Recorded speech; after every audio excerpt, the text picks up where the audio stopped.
There are a number of things that are very important to look for when choosing a dedicated server provider.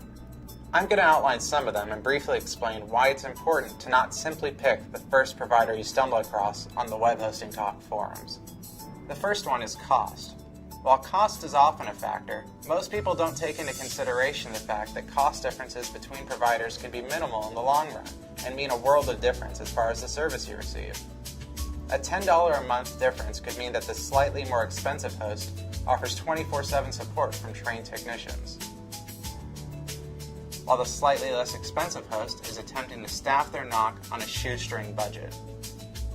Consider the long-term requirements of your business. That extra $10 a month is usually worth it. Another one is infrastructure.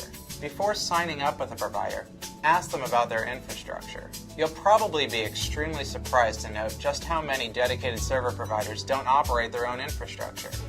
Why is that important, you may ask? Consider the case of a power outage.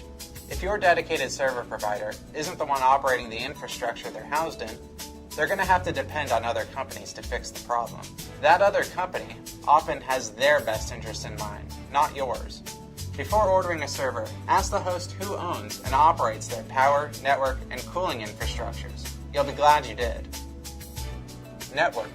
Consider your target audience and ask potential hosts for a test IP and file.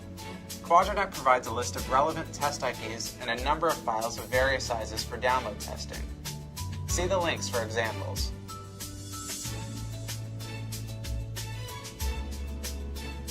A little bit of research in this area can save you a lot of headache down the road. Run traceroutes from your home to the potential host's test IPs. Ask some of your clientele to run traceroutes from their homes to the potential host's test IPs.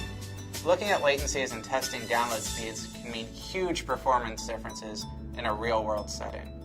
If you can't get more than 100 kilobytes a second download speeds from a provider that's only one state over from you, how do you think your clients in Asia are going to react when it takes them 3 minutes just to load your website?